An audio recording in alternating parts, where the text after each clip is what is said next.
തൊണ്ണൂറാമത്തെ സങ്കീർത്തനം 1 മുതൽ 12 വരെയുള്ള വാക്യങ്ങൾ വാക്യപ്രതിവാക്യമായി നമുക്ക് വായിക്കാം. സങ്കീർത്തനം 90 1 മുതൽ 12 വരെയുള്ള വാക്യങ്ങൾ. കർത്താവേ, നീ തലമുറ തലമുറയായി ഞങ്ങളുടെ സംഗീതമായിരിക്കുന്നു. പർവ്വതങ്ങൾ ഉണ്ടായതിനും നീ ഭൂമിയെയും ഭൂമണ്ഡലത്തെയും നിർമ്മിച്ചതിനു മുമ്പേ നീ അനാദിയായും ശാശ്വതമായും ദൈവമാകുന്നു. നീ മർത്യനെ പൊടിയിലേക്ക് മടങ്ങിച്ചേരുമാറാക്കുന്നു, മനുഷ്യപുത്രന്മാരെ തിരികെ വരുവൻ എന്നും അരുളി ചെയ്യുന്നു. 1000 സംവത്സരം നിന്റെ ദൃഷ്ടിയിൽ ഇന്നലെ കഴിഞ്ഞുപോയ ദിവസം പോലെയും രാത്രിയിലെ ഒരു യാമം പോലെയും മാത്രം ഇരിക്കുന്നു. നീ അവരെ ഒഴുക്കിക്കളയുന്നു, അവർ ഉറക്കം പോലെയത്രേ. അവർ രാവിലെ മുളച്ചു വരുന്ന പുല്ലുപോലെയാകുന്നു. അത് രാവിലെ തഴച്ചു വളരുന്നു, വൈകുന്നേരം അത് അരിഞ്ഞു വാടിപ്പോകുന്നു. ഞങ്ങൾ നിന്റെ കോപത്താൽ ക്ഷയിച്ചും നിന്റെ ക്രോധത്താൽ ഭ്രമിച്ചും പോകുന്നു. നീ ഞങ്ങളുടെ അകൃത്യങ്ങളെ നിന്റെ മുമ്പിലും ഞങ്ങളുടെ രഹസ്യപാപങ്ങളെ നിന്റെ മുഖപ്രകാശത്തിലും വെച്ചിരിക്കുന്നു. ഞങ്ങളുടെ നാളുകളൊക്കെയും നിന്റെ ക്രോധത്തിൽ കഴിഞ്ഞുപോയി, ഞങ്ങളുടെ സംവത്സരങ്ങളെ ഞങ്ങൾ ഒരു നെടുവീർപ്പ് പോലെ കഴിക്കുന്നു. ഞങ്ങളുടെ ആയുഷ്കാലം 70 സംവത്സരം, ഏറെയായാൽ 80 സംവത്സരം. അതിന്റെ പ്രതാപം പ്രയാസവും ദുഃഖവും അത്രേ.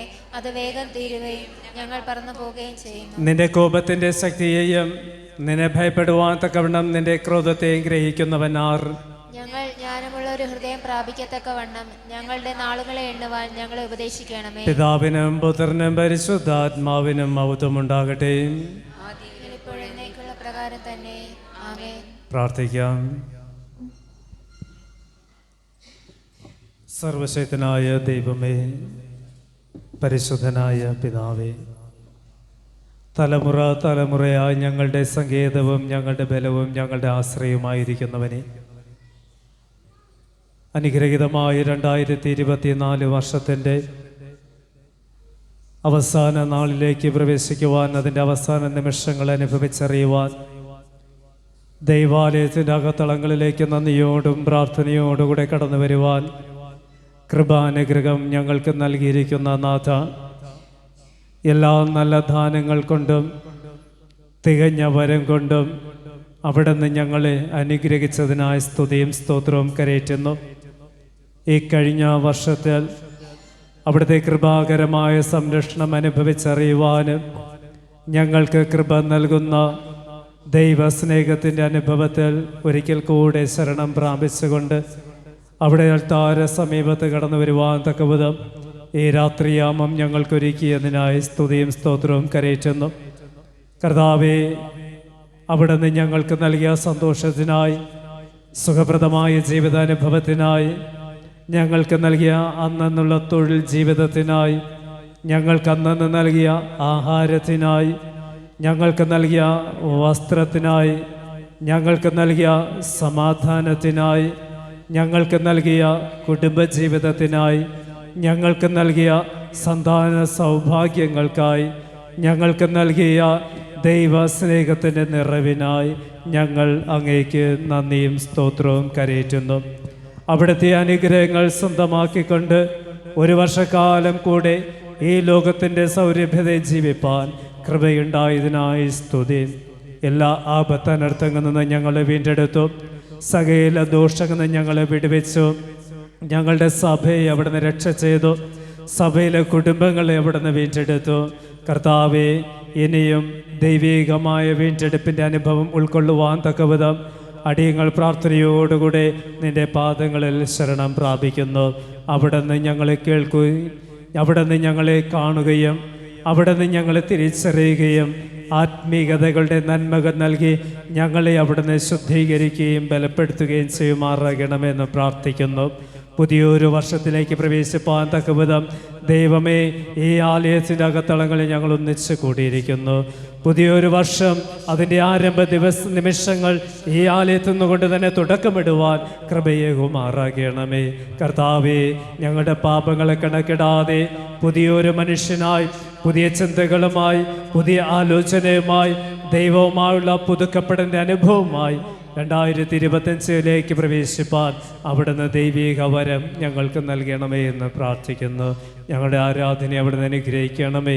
കർത്താവിൻ്റെ മേശയിലേക്ക് തിരുവത്താഴ് ശുശ്രൂഷ എന്നുകൊണ്ട് ഞങ്ങൾ കടന്നു വരുമ്പോഴും 2024 വർഷത്തിൻ്റെ അവസാന രാത്രിയിൽ ഞങ്ങൾ അനുഭവിക്കുന്ന ഈ സാക്രമെൻ്റ് നിമിത്തം ഞങ്ങൾക്ക് അവിടെ നിന്ന് ലഭ്യമാകുവാനിരിക്കുന്ന പാപമോചനവും വീണ്ടെടുപ്പും പുതുപ്പിക്കപ്പെടുന്ന അനുഭവവും അങ്ങ് ഞങ്ങൾക്ക് തരുമാറാകണമേ എന്ന് പ്രാർത്ഥിക്കുന്നു. ഈ ആലയത്തിലേക്ക് കടന്നു വരുവാൻ ആഗ്രഹിക്കുന്നവരെ കൂട്ടിച്ചേർക്കണമേ. ഈ ആലയത്തിൻ്റെ ശബ്ദം കേട്ട് ഭവനങ്ങളിൽ പ്രാർത്ഥനയോടുകൂടി ആയിരിക്കുന്നവരുണ്ടാകാം. ദൈവമേ, അവിടെ പ്രാർത്ഥനയും അവിടെ നിന്ന് കേൾക്കുകയും അവർക്കും ആലയത്തിൻ്റെ അനുഗ്രഹത്തെ കർത്താവ് തന്നെ നിറച്ചു കൊടുക്കണമേ എന്ന് പ്രാർത്ഥിക്കുന്നു.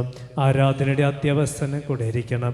ക്രിസ്തുവിനാൽ ഞങ്ങളുടെ പ്രാർത്ഥന കേൾക്കണം സ്വർഗീയ പിതാവേ. ആമേൻ. ഇപ്പോൾ നമുക്ക് ദൈവനാമത്തെ മഹത്വപ്പെടുത്തുവാനായി നമ്മുടെ കീർത്തന പുസ്തകത്തിൽ 43-ാമത്തെ കീർത്തനം നമുക്ക് ആലപിക്കാം.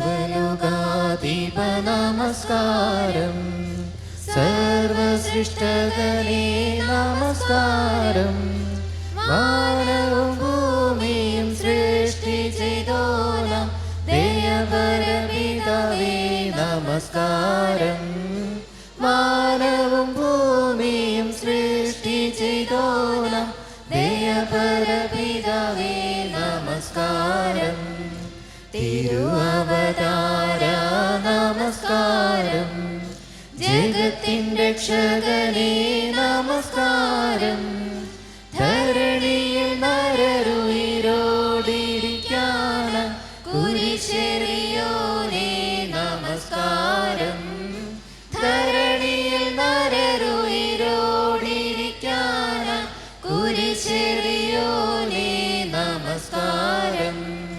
പരിശുദ്ധാത്മാവേ നമസ്കാരം, പരമസദ്ഗുരുവേ നമസ്കാരം, അരൂപിയായ അടിയറകം തന്നിൽ വസിക്കും പരിശുദ്ധനേ സദാ നമസ്കാരം, അരൂപിയായ അടിയറകം തന്നിൽ വസിക്കും പരിശുദ്ധനേ സദാ നമസ്കാരം, മുത്തൊഴിയോനേ നമസ്കാരം, ത്രിയേകദേവാ നമസ്കാരം, കർത്താദികർത്താ കരുണ സമുദ്രമേ സ്തുത്യത്രിയേക നമസ്കാരം, കർത്താദികർത്താ കരുണ സമുദ്രമേ സ്തുത്യത്രിയേക നമസ്കാരം, സർവലോകാധിപ നമസ്കാരം, സർവസൃഷ്ടകനേ നമസ്കാരം, വാനവും ഭൂമിയും സൃഷ്ടി ചെയ്തോനാം ദയപരപിതാവേ നമസ്കാരം, വാനവും ഭൂമിയും സൃഷ്ടി ചെയ്തോനാം ദയപരപിതാവേ നമസ്കാരം. സഭയിൽ നൽകാം. കീർത്തന പുസ്തകം 43-ാമത്തെ പുറത്തുള്ള പാപം ഏറ്റുപറച്ചൽ ആരാധനക്രമം നമുക്ക് പിൻപറ്റാം. പഴയ കീർത്തന പുസ്തകം 13-ാമത്തെ പുറം. പിതാവിൻ്റെയും പുത്രൻ്റെയും പരിശുദ്ധാത്മാവിൻ്റെയും നാമത്തിൽ ആമേൻ. ദൈവമേ, എന്നെ വിടുവിപ്പാൻ വേഗം വരയണമേ. ദൈവമേ, എന്നെ സഹായിപ്പാൻ വേഗം വരണമേ. ദൈവത്തിൻ്റെ ഹനനയാഗങ്ങൾ തകർന്നിരിക്കുന്ന മനസ്സ്, തകർന്നും നുറുങ്ങിയും ഇരിക്കുന്ന ഹൃദയത്തെ ദൈവമേ നീ ഒരു നാളും നിരസിക്കയില്ല. പിതാവിനും പുത്രനും പരിശുദ്ധാത്മാവിനും മഹത്വമുണ്ടാകട്ടെ. ആദിയെങ്കിൽ എപ്പോഴും എന്നേക്കുള്ള പ്രകാരം തന്നെ. ആമേൻ. 51-ാമത്തെ സങ്കീർത്തനം നമുക്ക് വാക്യപ്രതിവാക്യമായി വായിക്കാം. സങ്കീർത്തനം 51.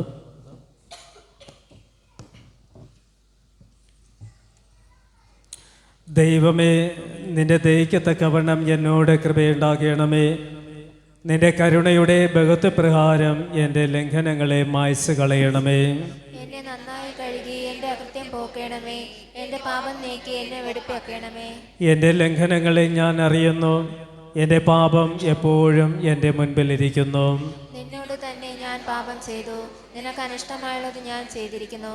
സംസാരിക്കുമ്പോൾ നീ നീതിമാനായും വിധിക്കുമ്പോൾ നിർമ്മലനായും ഇരിക്കേണ്ടതിന് തന്നെ. ഇതാ ഞാൻ അകൃത്യത്തിൽ ഉരുവായി, പാപത്തിൽ എൻ്റെ അമ്മ എന്നെ ഗർഭം ധരിച്ചു. അന്തർഭാഗത്തിലെ സത്യമല്ലോ നീ ഇച്ഛിക്കുന്നത്, അന്തരംഗത്തിൽ എന്നെ ജ്ഞാനം ഗ്രഹിപ്പിക്കണമേ. ഞാൻ നിർമ്മലനാകേണ്ടതിന് ഈ സോപ്പ് കൊണ്ട് എന്നെ ശുദ്ധീകരിക്കണമേ. ഞാൻ ഹിമത്തേക്കാൾ വിളിക്കേണ്ടതിന് എന്നെ കഴുകണമേ. സന്തോഷവും ആനന്ദവും എന്നെ കേൾക്കുമാറാകണമേ. നീ ഓടിച്ച അസ്ഥികൾ ഉല്ലസിക്കട്ടെ. എൻ്റെ പാപങ്ങൾ കാണാതെ വണ്ണം നിന്റെ മുഖം മറയ്ക്കണമേ. എൻ്റെ അകൃത്യങ്ങളെ ഒക്കെയും മായ്ച്ചു കളയണമേ. ദൈവമേ, നിർമ്മലമായ ഹൃദയം എന്നിൽ സൃഷ്ടിച്ച് സ്ഥിരമായ ഒരു ആത്മാവിനെ എന്നിൽ പുതുക്കണമേ. നിന്റെ സന്നിധിയിൽ നിന്നും എന്നെ തള്ളിക്കളയരുതേ. നിന്റെ പരിശുദ്ധാത്മാവിനെ എന്നിൽ നിന്നും എടുക്കുകയും അരുതേ. നിന്റെ രക്ഷയുടെ സന്തോഷം എനിക്ക് തിരികെ തരണമേ. മനസ്സിൽക്കുമുള്ള ആത്മാവിനാൽ എന്നെ താങ്ങണമേ. അപ്പോൾ ഞാൻ അതിക്രമക്കാരോട് നിന്റെ വഴികൾ ഉപദേശിക്കും, പാപികൾ നിങ്കലേക്ക് മനം തിരിയും. എന്റെ രക്ഷയുടെ ദൈവമായ ദൈവമേ, രക്തപാതകത്തിൽ നിന്ന് എന്നെ വിടുവിക്കണമേ. എന്നാൽ എന്റെ നാവ് നിന്റെ നീതിയെ ഘോഷിക്കും. കർത്താവേ, എൻ്റെ അധരങ്ങളെ തുറക്കണമേ. എന്നാൽ എൻ്റെ വായ് നിന്റെ സ്തുതിയെ വർണ്ണിക്കും. ഹനനയാഗം നീ ഇച്ഛിക്കുന്നില്ല, അല്ലെങ്കിൽ ഞാൻ അർപ്പിക്കുമായിരുന്നു. ഹോമയാഗത്തിൽ നിനക്ക് പ്രസാദവുമില്ല. ദൈവത്തിൻ്റെ ഹനനയാഗങ്ങൾ തകർന്നിരിക്കുന്ന മനസ്സ്, തകർന്നും നുറുങ്ങിയുമിരിക്കുന്ന ഹൃദയത്തെ ദൈവമേ നീ നിരസിക്കുകയില്ല. നിന്റെ പ്രസാദപ്രകാരം സിയോനോട് നന്മ ചെയ്യണമേ.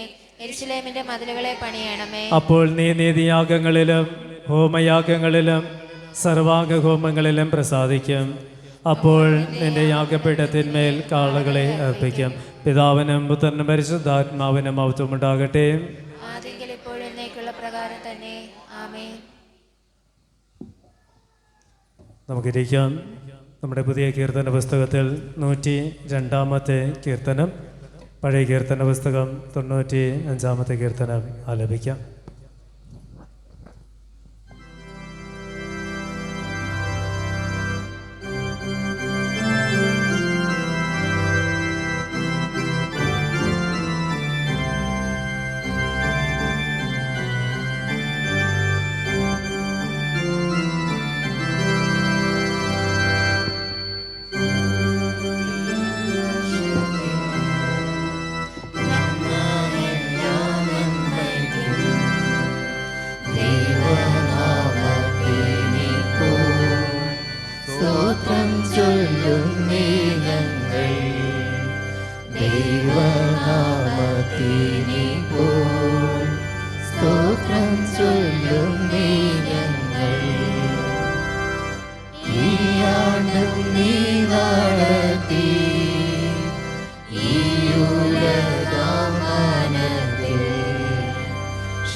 ക്ഷീണം താങ്ങി ഞങ്ങൾ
ഇന്ന് ദിവസം വായിച്ചു കേൾക്കാനുള്ള വിശുദ്ധ തിരുവചന വേദഭാഗങ്ങൾ വായിച്ചു കേൾക്കാം.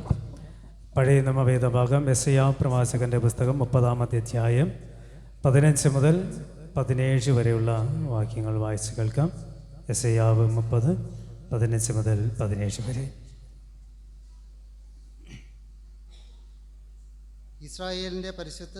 ഇസ്രായേലിൻ്റെ പരിശുദ്ധനായി യഹോവയെ കർത്താവ് ഇപ്രകാരം അരുളിച്ചെയ്യുന്നു: മനം തിരിഞ്ഞ് അടങ്ങിയിരുന്നാൽ നിങ്ങൾ രക്ഷിക്കപ്പെടും. വിശ്രമിക്കുന്നതിലും ആശ്രയിക്കുന്നതിലും നിങ്ങളുടെ ബലം. എങ്കിലും നിങ്ങൾക്ക് മനസ്സാകാതെ, അല്ല, ഞങ്ങൾ കുതിരപ്പുറത്ത് കയറി ഓടിപ്പോകുമെന്ന് നിങ്ങൾ പറഞ്ഞു. അതുകൊണ്ട് നിങ്ങൾ ഓടിപ്പോകേണ്ടി വരും. ഞങ്ങൾ തുരങ്കങ്ങൾമേൽ കയറിപ്പോകും എന്ന് പറഞ്ഞു. അതുകൊണ്ട് നിങ്ങളെ പിന്തുടരുന്നവരും വേഗതയുള്ളവരായിരിക്കും. മലമുകളിൽ ഒരു കൊടിമരം പോലെയും കുന്നിൻ പുറത്ത് ഒരു കൊടി പോലെയും നിങ്ങൾ ശേഷിക്കുന്നതുവരെ ഏകൻ്റെ ഭീഷണിയാൽ 1000 പേരും 5 പേരുടെ ഭീഷണിയാൽ നിങ്ങളൊക്കെയും ഓടിപ്പോകേണ്ടി വരും. ഇവിടെ പഴയ നിയമ വേദഭാഗം വായിച്ച ഇന്നത്തേക്കുള്ള ലേഖന വേദഭാഗം റോമർക്ക് എഴുതിയ ലേഖനം 8-ാമത്തെ അധ്യായം 31 മുതൽ 39 വരെയുള്ള വാക്യങ്ങൾ. റോമർ 8-ാമത്തെ അധ്യായം 31 മുതൽ 39 വരെ.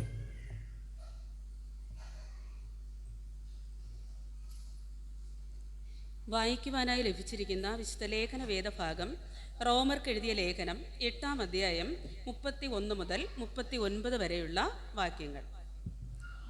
ഇതു സംബന്ധിച്ച് നാം എന്തു പറയേണ്ടു? ദൈവം നമുക്ക് അനുകൂലമെങ്കിൽ നമുക്ക് പ്രതികൂലം ആർ? സ്വന്തം പുത്രനെ ആദരിക്കാതെ നമുക്കെല്ലാവർക്കും വേണ്ടി ഏൽപ്പിച്ചു തന്നവൻ അവനോടുകൂടെ സകലവും നമുക്ക് നൽകാതിരിക്കുമോ? ദൈവം തിരഞ്ഞെടുത്തവരെ ആർ കുറ്റം ചുമത്തും?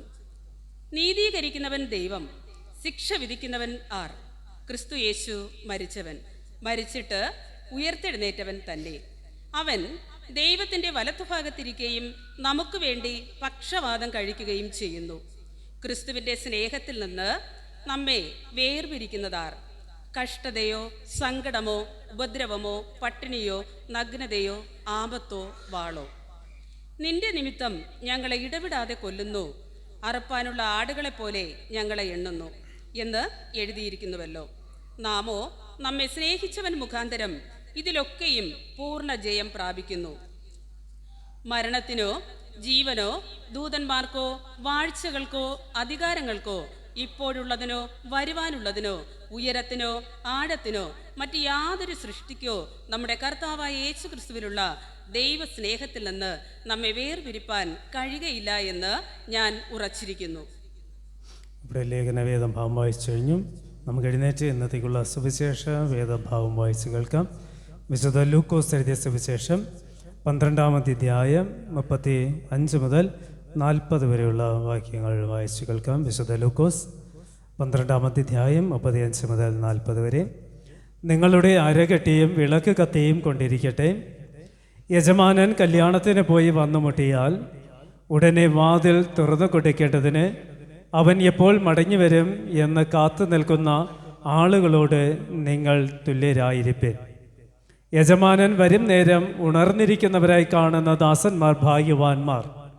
അവൻ അരകെട്ടി അവരെ ഭക്ഷണത്തിനിരുത്തുകയും വന്ന് അവർക്ക് ശുശ്രൂഷ ചെയ്യുകയും ചെയ്യും എന്ന് ഞാൻ സത്യമായി നിങ്ങളോട് പറയുന്നു. അവൻ 2-ാം യാമത്തിൽ വന്നാലും 3-ാമതിൽ വന്നാലും അങ്ങനെ കണ്ട് എങ്കിൽ അവർ ഭാഗ്യവാന്മാർ. കള്ളൻ ഇന്ന നാഴികയ്ക്ക് വരുന്നു എന്ന് വീട്ടുടയവൻ അറിഞ്ഞിരിക്കുന്നു എങ്കിൽ അവൻ ഉണർന്നിരുന്ന് തൻ്റെ വീട് തുറപ്പാൻ സമ്മതിക്കുകയില്ല എന്ന് അറിവ്. നനയാത്ത നാഴികയിൽ മനുഷ്യപുത്രൻ വരുന്നത് കൊണ്ട് നിങ്ങളും ഉണർന്നിരിപ്പൻ. ഇവിടെ സുവിശേഷ വേദഭാവം വായിച്ചു കഴിഞ്ഞു. വിശുദ്ധ വേദഭാവം വായിച്ചു കിടന്നാം നമ്മുടെ വിശ്വാസം അപ്പോസ്തല വിശ്വാസ പ്രമാണം അനുസരിച്ച് ഒരുമിച്ച് ഭയഭക്തിയോടുകൂടെ ദൈവസന്നിധിയിൽ ഏറ്റുചൊല്ലാം. സർവശക്തിയുള്ള പിതാവായി ആകാശത്തെയും ഭൂമിയെയും സൃഷ്ടിച്ചവനായ ദൈവത്തെ ഞാൻ വിശ്വസിക്കുന്നു. അവൻ്റെ ഏകപുത്രനായ നമ്മുടെ കർത്താവായ യേശു ക്രിസ്തുവിൽ ഞാൻ വിശ്വസിക്കുന്നു. അവൻ പരിശുദ്ധാത്മാവിനാൽ പതിക്കപ്പെട്ട് കന്യാമറിയിൽ ജനിച്ച് പന്തിയോസ് പിലാത്തോസിനുകൾ കഷ്ടമനുഭവിച്ച് ക്രൂശിക്കപ്പെട്ട് മരിച്ചടക്കപ്പെട്ടു. അവൻ പാതാളത്തിലേക്ക് ഇറങ്ങി 3-ാം ദിവസം മരിച്ചു പിന്നെ എഴുന്നേറ്റ് സ്വർഗ്ഗാരോഹണം ചെയ്ത് സർവശക്തിയുള്ള പിതാവായ ദൈവത്തിന്റെ വലത്ത് ഭാഗത്തിരിക്കുന്നു. അവിടെ നിന്ന് ജീവനുള്ളവരെയും മരിച്ചവരെയും ന്യായവിധിപ്പാൻ വരികയും ചെയ്യും. പരിശുദ്ധാത്മാവിനെ ഞാൻ വിശ്വസിക്കുന്നു. വിശുദ്ധന്മാരോട് കൂട്ടമാകുന്ന വിശുദ്ധ ക്രിസ്തീയ സഭയും പാപമോചന ശരീരത്തിന്റെ പുനരുത്ഥാനവും നിത്യജീവനുണ്ടെന്ന് ഞാൻ വിശ്വസിക്കുന്നു. ആമേൻ. ദൈവനാമത്തെ മഹത്വപ്പെടുത്തുവാനായി നമ്മുടെ പുതിയ കീർത്തന പുസ്തകത്തിൽ 104-ാമത്തെ കീർത്തനം, പഴയ കീർത്തന പുസ്തകം 97-ാമത്തെ കീർത്തനം ആലപിക്കാം. 104, പഴയ കീർത്തന പുസ്തകം 97.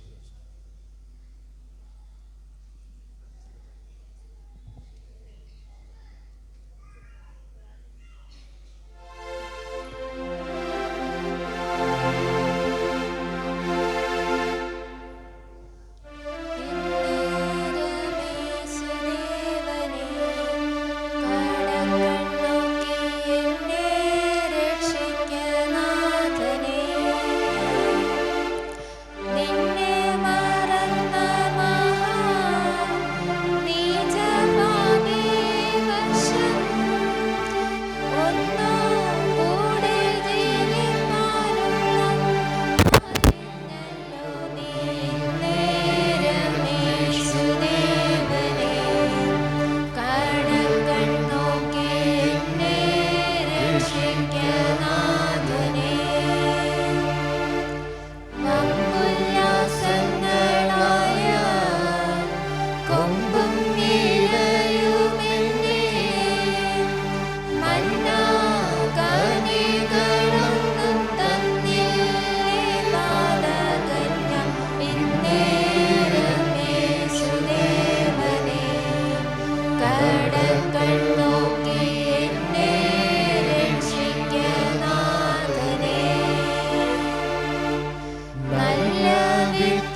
പിതാവായ ദൈവത്തിൽ നിന്നും നമ്മുടെ പുത്രനും വീണ്ടെടുപ്പുകാരനുമായിരിക്കുന്ന നമ്മുടെ കർത്താവായ ക്രിസ്തു യേശുവിൽ നിന്നും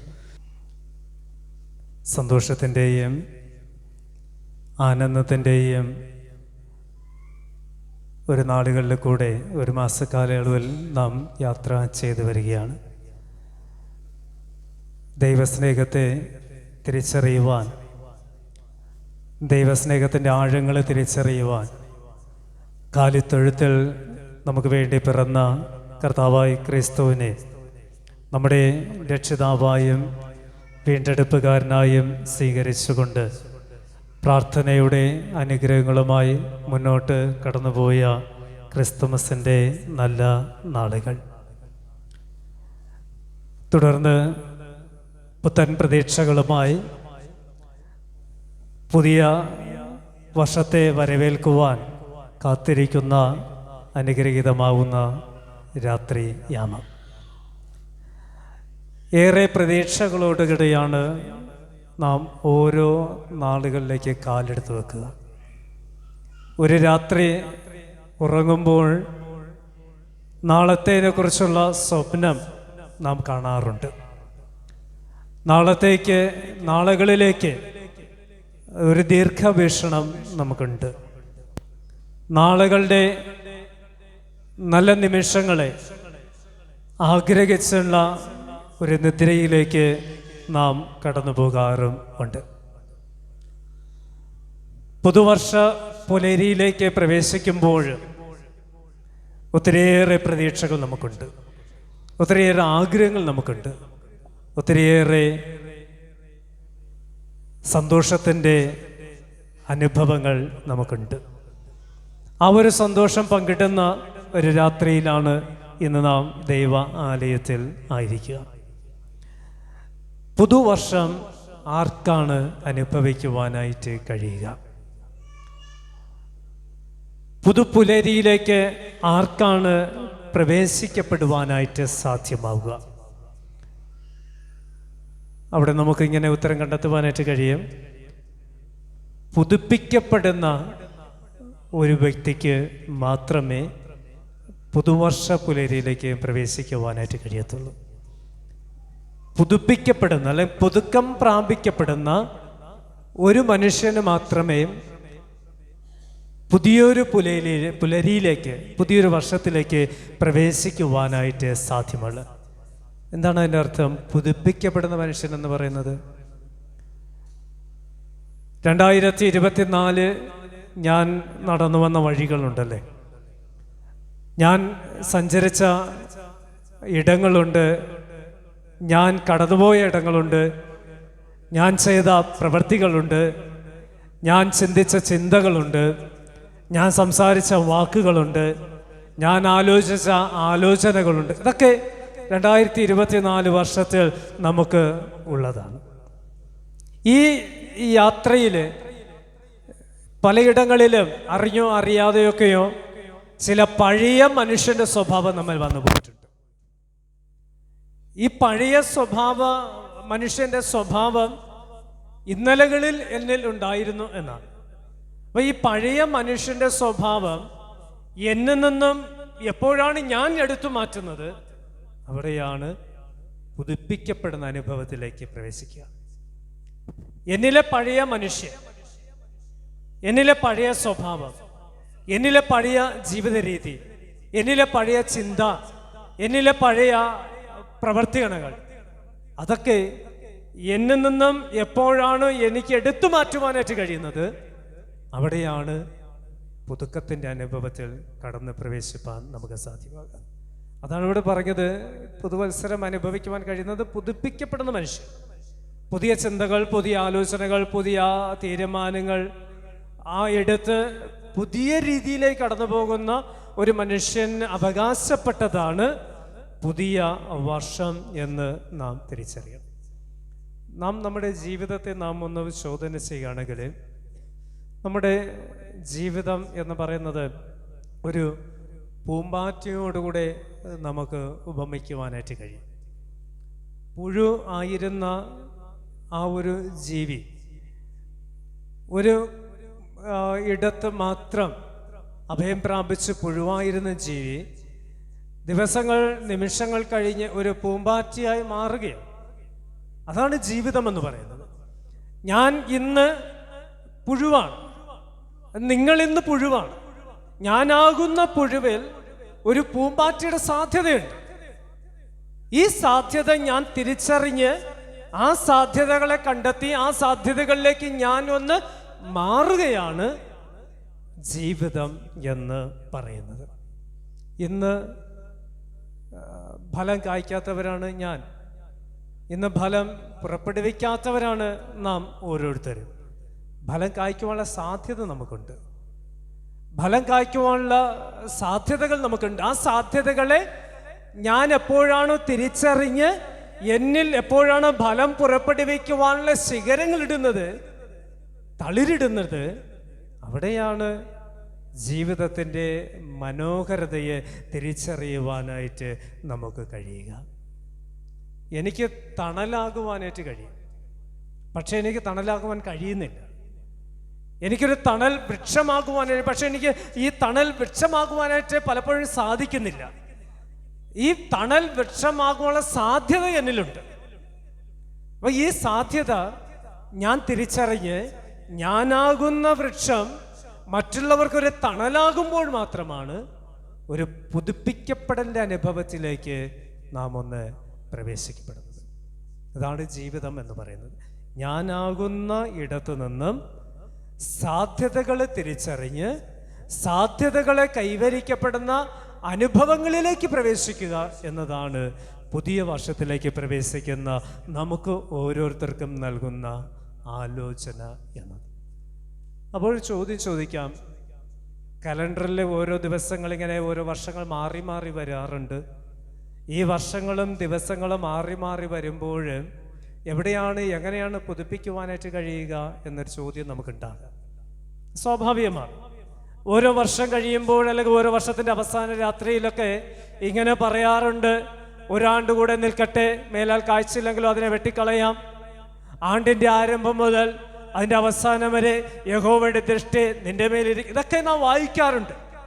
ഒരുവൻ ക്രിസ്തുവിലായ അവന് പുതിയ സൃഷ്ടിയാകുന്നു, പഴയത് മരിച്ചു പോകുന്നുണ്ട്, പഴയത് ഉരുങ്ങിക്കളയുന്നു, അവൻ പുതിയത് സ്വീകരിക്കപ്പെടുന്നുണ്ട്. ഇതൊക്കെ ഓരോ വർഷ അവസാനങ്ങളിലും വർഷാരംഭങ്ങളിലും വായിക്കുകയും ധ്യാനിക്കുകയും ചെയ്യുന്നത് തന്നെയാണ്.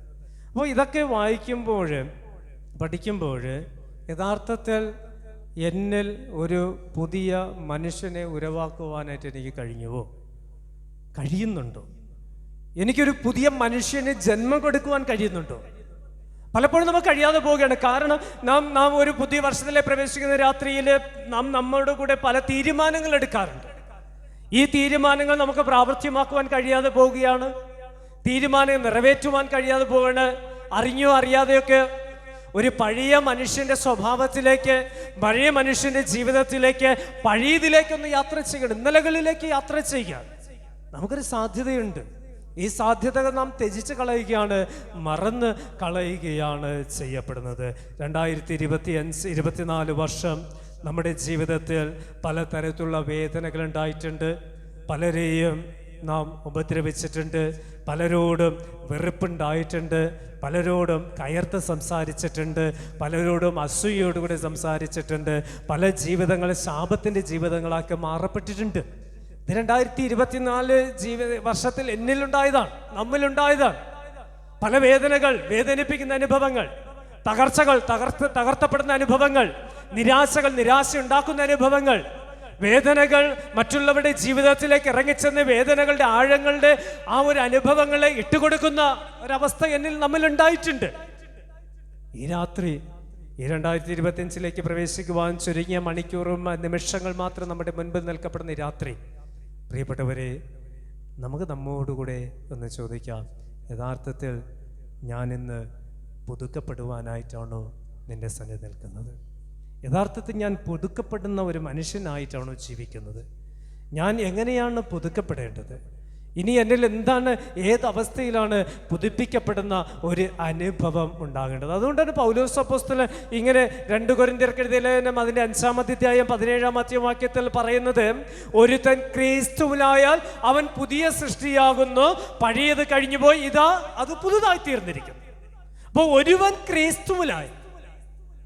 ക്രിസ്തുവിലായാൽ എന്ന് പറയപ്പെടുമ്പോൾ ക്രിസ്തുവിനെ അനുഭവിക്കുക, ക്രിസ്തുവിനെ ധരിക്കുക, ക്രിസ്തുവിനെ ഉൾക്കൊള്ളുക, ക്രിസ്തുവിനോടുകൂടി ജീവിക്കുക, ക്രിസ്തുവായി തീരുക. അതാണ് ക്രിസ്തുവിനെ ധരിക്കുക, ക്രിസ്തുവിനെ അനുഭവിക്കുക, ക്രിസ്തുവ് ജീവിക്കപ്പെടുക എന്ന് പറയുന്നത്. ക്രിസ്തുവിനോടുകൂടെ ചേർന്ന് ക്രിസ്തുവിൻ്റെ ശിരസിനോളം തലയോളം വളരപ്പെടുന്ന ഒരു അനുഭവം. അപ്പോൾ ഒരുവൻ ക്രിസ്തുവിലായാൽ അവൻ പുതിയ സൃഷ്ടിയാണ്. ഇപ്പൊ ഈ ഒരുവൻ ക്രിസ്തുവിലാകും പുതിയ സൃഷ്ടിയാകുകയാണ്. അപ്പോൾ ഈ പുതിയ സൃഷ്ടിയാകുമ്പോൾ ആ മനുഷ്യനിൽ ഉപേക്ഷിക്കപ്പെടേണ്ട ചിലതുണ്ട്. അതാണ് ഇവിടെ പൗലോസ് പറയുന്നത്, പഴയത് അവൻ ഉപേക്ഷിക്കുകയാണ്. എന്താണ് പഴയത്? ഇന്നലകളിൽ എന്നിലുണ്ടായ എൻ്റെ സ്വഭാവം, ഇന്നലകളിൽ എന്നിലുണ്ടായ എൻ്റെ വാക്കുകൾ, ഇന്നലകളിൽ എന്നിലുണ്ടായ എൻ്റെ ജീവിത രീതി, ഇന്നലകളിൽ എന്നിലുണ്ടായ എൻ്റെ പ്രവൃത്തി, ഇതാണ് പഴയത്. ഇത് ഉപേക്ഷിക്കുക. അപ്പൊ ഈ രാത്രി ദൈവസന്നിധിയിൽ പുതിയ വർഷം കാണുവാൻ പ്രതീക്ഷയോടും ആഗ്രഹത്തോടു കൂടെ കടന്നു വന്നിരിക്കുന്ന നമ്മോട് പറയുകയാണ്, നിന്റെ ജീവിതത്തിലെ പഴയ ജീവിത തലങ്ങളെ നീ ഇന്ന് ഉപേക്ഷിക്കുക. ഇവിടം ഉപേക്ഷിക്കുക. ഇവിടം വിട്ടു പോകുമ്പോൾ നീ ഒരു പുതിയ മനുഷ്യനായിട്ട് കടന്നു. അങ്ങനെയാണെങ്കിൽ എങ്ങനെയൊക്കെയാണ് ഞാനൊരു പുതിയ മനുഷ്യനായി തീരേണ്ടത്? ഒന്നാമത്തെ ചിന്ത, ഈ വർഷാവസാന രാത്രി ഒന്നാമത്തെ ചിന്ത ഇങ്ങനെ നൽകുന്നുണ്ട്. ആയിരിക്കുന്ന അവസ്ഥയിൽ നിന്നും ആയിരിക്കേണ്ട തലത്തിലേക്ക് ഉയർത്തപ്പെടുകയാണ്. ആയിരിക്കുന്ന അവസ്ഥയിൽ നിന്നും, ആയിരിക്കുന്ന നിലയിൽ നിന്നും ആയിരിക്കേണ്ട തലത്തിലേക്ക് ഒന്ന് ഉയർത്തപ്പെടുക എന്നതാണ്. ഞാൻ ആയിരുന്ന ഒരു ഇടമുണ്ട്, ഞാൻ ആയിരുന്ന ഒരു ജീവിത മേഖലയുണ്ട്, ഞാൻ ആയിരുന്ന ഒരു ജീവിത സാഹചര്യം ഉണ്ടല്ലേ. ഇന്നലകൾ ഈ ദേവാലയത്തിലേക്ക്, ഈ കൂട്ടായ്മയിൽ കടന്നു വരുന്നത് വരെയും ഇന്നലകളിൽ ഞാൻ ആയിരുന്ന ഒരു ഇടമുണ്ട്. ഇന്നലകളിൽ ഞാൻ എങ്ങനെ ആയിരുന്നു എന്നല്ല, ഇന്ന് രാത്രി പഠിപ്പിക്കുവാനായിട്ട് അല്ലെങ്കിൽ പറയുവാൻ ആഗ്രഹിക്കുന്ന ഇന്നലെ ഞാൻ എങ്ങനെയായിരുന്നു എന്നതല്ല, നാളെ ഞാൻ എങ്ങനെയായിരിക്കും. അപ്പം ഞാൻ ആയിരുന്ന അവസ്ഥയിൽ നിന്നും ആയിരിക്കേണ്ടുന്ന ഒരവസ്ഥയിലേക്ക് എന്നെ തന്നെ സ്വയം മാറ്റിയെടുക്കുക എന്നതാണ് കർത്താവ് ഈ രാത്രി എന്നിൽ ആഗ്രഹിക്കുന്ന ഒരു കാര്യം. രണ്ട് സഹോദരങ്ങളെ വേദപുസ്തകത്തിൽ പഠിപ്പിക്കുകയാണ്, ഏശാവ്, യാക്കോബ്.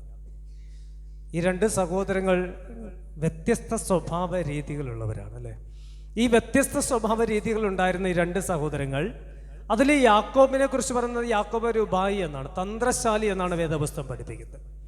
യാക്കോബിന് പ്രിയപ്പെട്ടത് അമ്മയും ഏശാവിന് പ്രിയപ്പെട്ടത് അപ്പനുമായിരുന്നു. അപ്പൻ ഏശാവിനെ അധികം സ്നേഹിച്ചു, അമ്മ യാക്കോബിനെ അധികം സ്നേഹിച്ചു. ഇതൊന്നും തെറ്റുള്ള കാര്യമൊന്നുമല്ല, അപ്പനും അമ്മയും പരസ്പരം സ്നേഹിക്കപ്പെടുന്ന തെറ്റുള്ള കാര്യം. പക്ഷെ അവിടെ ഒരു തെറ്റ് സംഭവിക്കുകയാണ് യാക്കോബിൻ്റെ ജീവിതത്തിൽ കൂടെ. യാക്കോബ് ആരായിരുന്നു? യാക്കോബ് തന്ത്രശാലി ഉപായിയുമായി. എന്നാൽ യാക്കോബിനെ കുറിച്ച് വേദപുസ്തകം പഠിപ്പിക്കുന്നത്, യാക്കോബ് സഹോദരനെ ചതിച്ചവൻ, അപ്പനെ പറ്റിച്ചവൻ, അപ്പന്റെ അനുഗ്രഹം ചതിയിൽ കൂടെ സ്വന്തമാക്കിയവൻ, ജ്യേഷ്ഠാവകാശം ചതിയിൽ കൂടെ സ്വന്തമാക്കിയവൻ. ഇത് യാക്കോബിന്റെ ഇന്നലകളുടെ ജീവിതമാണ്. യാക്കോബ് ആയിരുന്ന ഇടത്തു നിന്നും, ആട്ടിടയൻ ആ പദവിയിൽ നിന്നും തൻ്റെ സഹോദരൻ്റെ അടുക്കലേക്ക് വരുന്നത് വരെ യാക്കോബിന്റെ ജീവിതം എന്ന് പറയുന്നത് ഇന്നലകളുടെ ജീവിതം നിന്ന് ഉപായിയായിരുന്നു, തന്ത്രശാലിയായിരുന്നു, ചതിക്കുന്നവനായിരുന്നു, പറ്റിക്കുന്നവനായിരുന്നു. ഇതാണ് ഇന്നലകളിൽ യാക്കോബിന്റെ ജീവിതം എന്ന് പറയുന്നത്. എന്നാൽ യാക്കോബ് ഏശാവിനെ കാണുവാൻ ആഗ്രഹിച്ച ഒരു അവസ്ഥ ഉണ്ടായി. ഈ അവസ്ഥയിലാണ് മാറ്റമുണ്ടാകുന്നത്. ഈ അവസ്ഥ മാറ്റമുണ്ടാകുന്നത് എങ്ങനെയാണ്?